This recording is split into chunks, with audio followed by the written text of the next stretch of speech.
Tonight, how the federal budget will impact regional South Australia and preparing for upcoming bushfires following last year's devastating season. From our 7 Spencer Gulf Studios, your nightly news with Ruby Kamain begins now. Good evening. Infrastructure and regional tourism are among the local industries set for a major federal boost in a bid to drive South Australia out of recession. But not everyone is celebrating the cash splash, with calls for even more funding for the housing sector. This year's federal budget set to boost the region's economy, with tourism one of the major sectors to receive a cash injection. Is an incredible thing for the nation, with states, territories in lockdown and also the international borders in lockdown. Now is the perfect time to invest in redeveloping. Local tourism ambassadors already thinking where the money should go to benefit the wider community. There are a number of projects I know within the region and across South Australia that I'd like to see throwing their hat into the ring, so I'll certainly be talking to my counterparts and colleagues to see what the feeling is across South Australia. The budget also seeing big spending in infrastructure for the Upper Spencer Gulf, $100 million for Kimber's waste storage facility and $15 million put towards the steelworks in Whyalla. In a statement, GFG Alliance says it's great news for Australian manufacturing and this will benefit the wider region with sources previously imported. Good thing for Whyalla. I think coming on the back of the commitment to a green steel industry in Whyalla, I think is all good news for our sort of medium-term future. The Upper Spencer Gulf is the powerhouse of the state. It still is, and in the future, another 5 years' time, it will be a massive powerhouse of the state with the not only renewable energy projects but also the resources opportunities in the north. Regional residents will receive some much-needed tax relief with significant cuts in all pay brackets, but some local leaders are still questioning whether it will be enough. At the moment, they're getting some stimulus packages in the JobKeeper, the Job Seeker, but that's going to come to an end soon. The member for Frome is backing calls more should be put on the table for community housing and mental health services. I ask anyone who can live on $220 a week, if they can live on $220 a week, still be able to pay for food and overheads and rent, I ask them to tell me how it can be done. Shari Hams, 7 Spencer Gulf News. Federal budget funding will also allow for around 500 kilometres of a major track in the state's far north to be resealed. $100 million, along with 25 from the state government, has been confirmed for the project. It's another transport project in South Australia to be splashed with some cash. It's a dirt road, it's a rock road in many places. It's just about impossible to ever have it all in good condition at one time, purely because of the scale of the job. But now, as part of a major funding boost to transport corridors across the nation, the Strzelecki track will now be sealed, a move said to help numerous industries. The cattle industry, the oil and gas industry in the Cooper Basin, and of course tourism will all benefit from having a sealed Strzelecki track. Both the member for Grey and member for Stewart have been campaigning for the sealing of the road for years, with plenty of support from around the region. The Outback Communities Authority, I think a couple of councils and the RDA to put up a submission here around tourism a year or so ago, and that's gratefully accepted on board. The project is also hoped to build new businesses on the new stretch. It also creates opportunities around broader economic investment from third-party operators, so privateers in relation to, say, roadhouse or accommodation development at Inaminka, at Lyndhurst, or even in the middle. Laura Milovanovic, 7 Spencer Gulf News. Despite the rainy weather across the region, the bushfire season is fast approaching and authorities are pleading with residents to be prepared. Crews say they'll be on high alert, desperate to avoid another horror fire season. The shocking scenes etched into the memories of Port Lincoln residents, the Duck Ponds bushfire racing towards the city. Many locals were too late to leave and decided to stay and fight. Others sheltered in their cars while firefighters battled to get it under control. It was a few strenuous and hectic hours for them. The blaze was the start of what would be a horror bushfire season across the nation. The Country Fire Service and communities desperate to avoid a repeat. Crews encouraging residents to make sure they are prepared as the weather starts to warm up. Maintain some of those grasses to height of 100 millimetres or 10 centimetres, whichever. and clean up some of the understory vegetation around maybe standing groves of trees. The CFS is also encouraging residents to check and update their fire safety equipment, install non-combustible fencing and clean gutters, also saying you should have a bushfire survival plan ready to go. Have a look at it, review it and update any information that where situation has changed for them. The current conditions has CFS quietly optimistic ahead of the season, with good crops and strategic burn-offs across Lower Eyre Peninsula. There'll be some areas where there's probably lack of fuels due to some of the events we had last year, but other areas they'll be as good to go as they were prior to the events of last fire danger season. For more information, head to the CFS website. Nathan Regter, 7 Spencer Golf News. South Australian police have further cracked down on gel blasters, with owners required to have a firearms licence under strict new regulations. From tomorrow, all gel blasters must be registered, similar to paintball guns. A 6-month amnesty period will be in place for owners to obtain a licence or surrender the guns to police. It's the latest blow for the gel blaster community after imports of the toy were frozen back in June. Still to come tonight, a Port Lincoln driver caught 4 times over the legal drinking limit. And warnings for tourists across the Spencer Gulf, with more severe weather to come.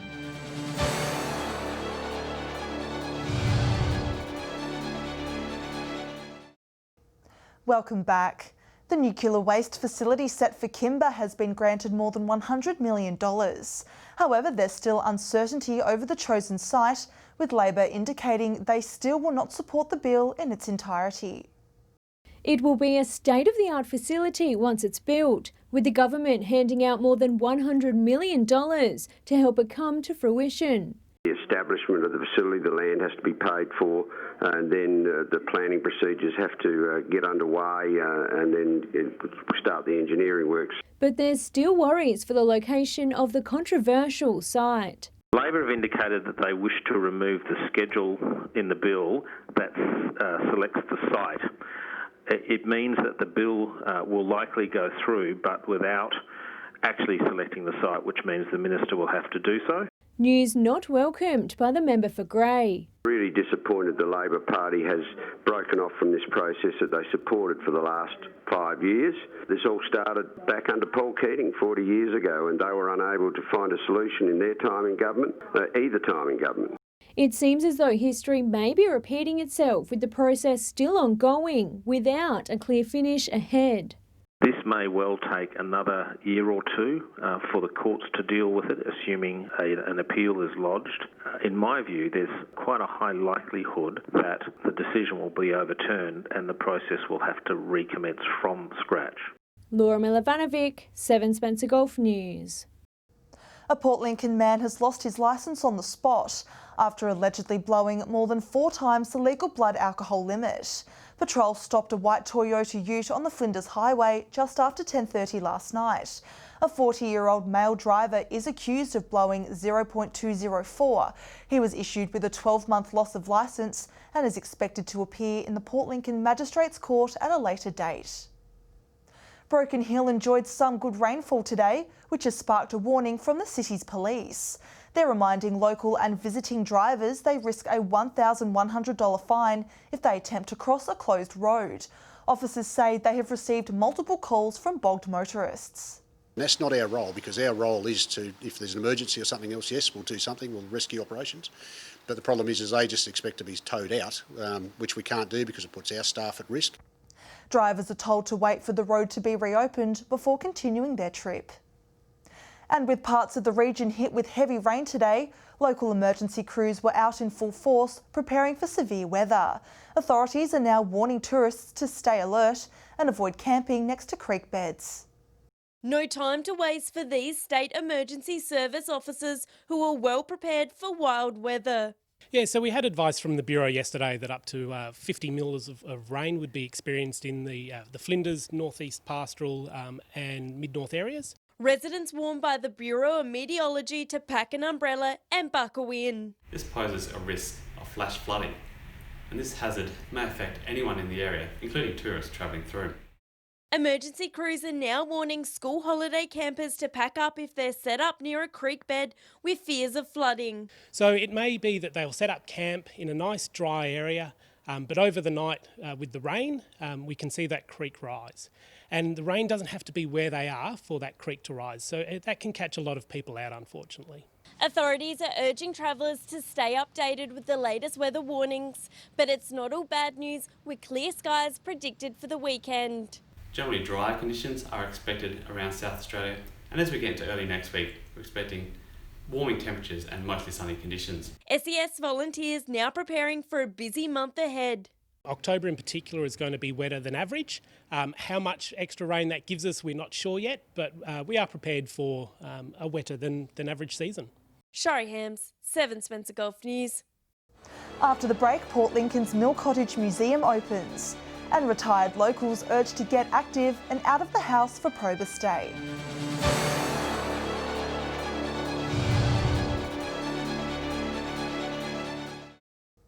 Hello again. Port Lincoln's Mill Cottage Museum has reopened its historic doors to the public for the first time in 6 months. Tour guides are already back on site, while upgrades have given the building a new lease on life.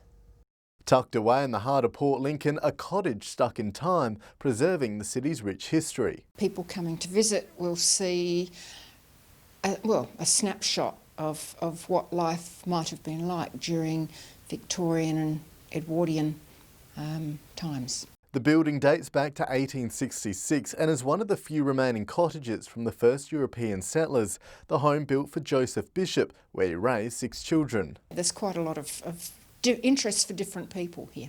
The historic site, preserved by a team of 10 volunteers, now finally reopening its doors after a long 6 months. We've jumped all of those hurdles and last Sunday we got there, so we're open. The team repairing the ageing chimney and adding more storage space during its closure, giving the site a new lease on life. A grant from the History Trust of South Australia allowed the cupboards to be installed, so we've had that done. Watercolour works from the cottage's last resident, Amy Bishop, scattered throughout the house, including her violin. The family gathered together here. They would listen to father reading. The women would do embroidery, play musical instruments. For more information on tours, contact the Mill Cottage Museum. Nathan Regter, 7 Spencer Golf News. Regional Development Far West says a plan to rejuvenate a reservoir outside of Broken Hill is slowly progressing. 2 months ago, the RDA unveiled a plan to revamp the Umbarumbika Reservoir near Silverton into a new recreational area. Among the ideas were a world-class mountain bike track, fishing facilities and a walking trail. We've got to get community participation and the people who are involved in this concept, get them on the grassroots level to let them know what's going on and when it's going to happen. The RDA plans to take the project to state and federal governments down the track to seek funding support. Enrolments are now open for VAC swim lessons in Port Augusta. The program aims to teach primary school children about water awareness, safety, confidence and skills, with sessions to be held at the Ryan Mitchell Swim Centre during the end of the year summer holidays. Registrations can be found online. Members of the Whyalla Norrie Probus Club are encouraging other retired locals to participate in a National Day of Celebration. The team have been busy organising a special event for tomorrow.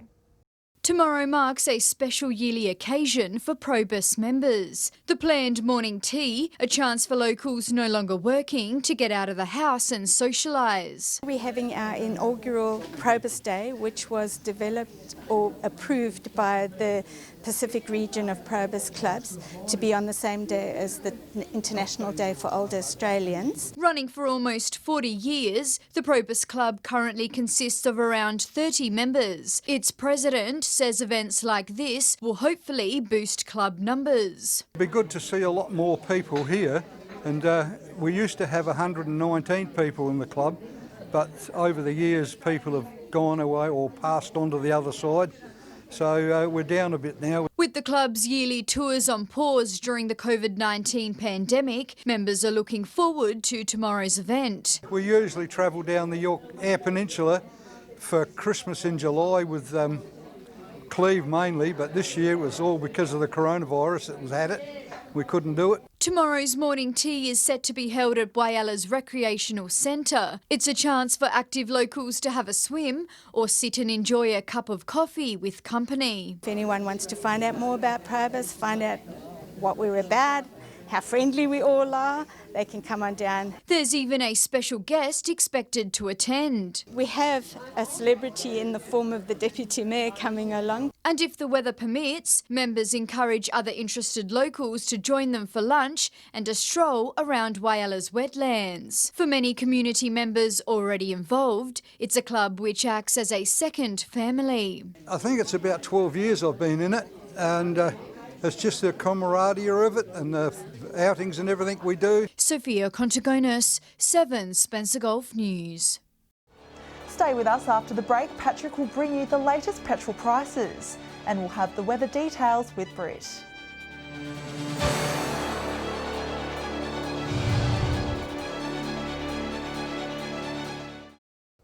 Welcome back. Time now to see how things are shaping up when we head to the petrol pump. Here's Patrick Reinke in Broken Hill with this week's Fuel Watch. The first week of October has proven quite uneventful at the petrol pump, even as school holidays wound down. Starting with unleaded as usual, and we're seeing plenty of movement, but it's not by that much. Port Lincoln is on the way up, however its average has increased by the smallest of margins. Whyalla is one of the biggest movers this week, and the price has barely ticked up to $1.24 a litre. Port Pirie remains as the cheapest place to fill up in the Spencer Gulf, $1.16 the average there, and it's continuing to fall. Kadina, the best regional performer, dropping a cent to $1.17. Broken Hill has enjoyed a week of slightly reducing prices. Here in the Silver City, we're paying around $1.24.